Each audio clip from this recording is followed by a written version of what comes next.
Trinity's inner growl of anxiety continued throughout the awkward car ride. Caleb was more than happy to drive through the tension. He checked if they were being followed the way that Vincent did.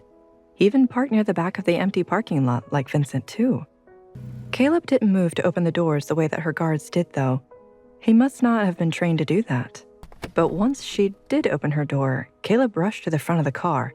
He moved quickly like he was in a hurry. Trinity's lips pursed, then she felt it. A shift in the air. They weren't alone anymore, and based on the scent, their unexpected guests were wolves. Her eyes widened. Caleb? She needed to know that he was ready to do what he had to do.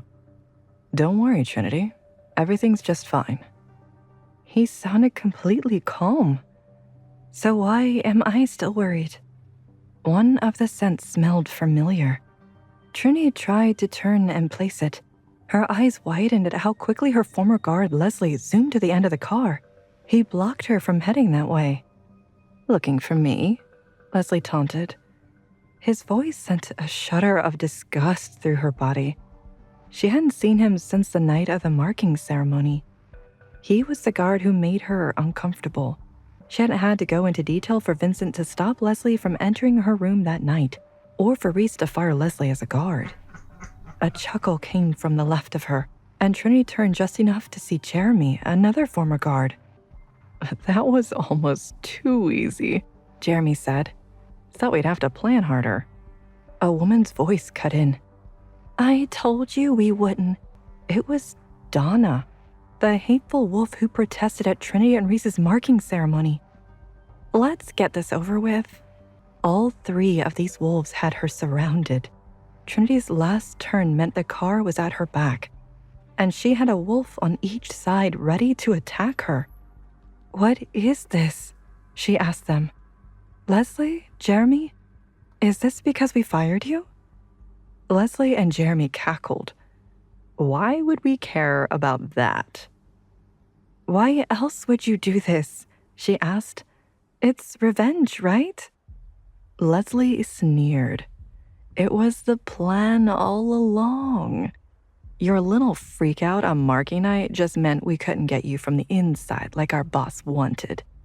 We had to get creative after that. Creative? You're attacking a girl in a parking lot.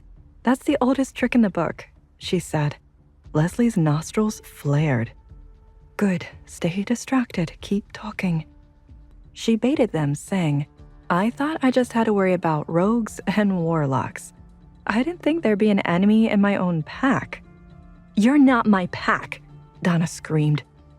Trinity winced. She'd heard enough of that for a lifetime. For the record, neither are we, Leslie said. Jeremy and I aren't independent wolves looking for a home. He fake whimpered like a puppy. Jeremy picked up the whimpering act from his spot in front of her. Your bleeding heart alpha made the same mistake as his daddy. He took in strays, and he'll pay for it the same way his daddy did too. Trinity cut her eyes to Caleb then. He hadn't moved once during all of this. Even though she knew the answer, she had to ask. Caleb, are you in on this too? The shining smile from before was gone. He nodded with no emotion. Don't take it personally. I needed to take down Reece, and someone offered a lot of money to hand you over. It was a win-win situation, Caleb told her. Trinity roared. Traitor! Reece made you beta. But I should have been the alpha, Caleb corrected. That should be my house, my pack. Trinity growled at Caleb. Reece would never hand his pack over to you. Caleb grinned then. He won't have a choice. It's the law. He can't rule without a mate. Trinity and Reece were fully mated and bonded. He had no claim over the alpha title, with or without Trinity. Let him find out the hard way. Caleb was the worst kind of enemy. He'd smiled in her face while orchestrating her downfall. You'll never get away with this. She told him before scanning her attackers again. The other three had sunk lower while she talked to Caleb. They were closer to the ground, aggressive, ready to attack. Reece will ruin you.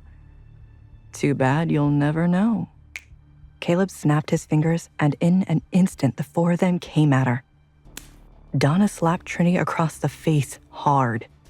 That's payback for what your aunt did. Trinity could taste the blood in her mouth from the force of the slap. She spat it, deciding at the last second not to spit it directly at Donna. She needed to ask the wolf something first. Is that why you're a part of this? Because my aunt slapped you? No, Donna barked.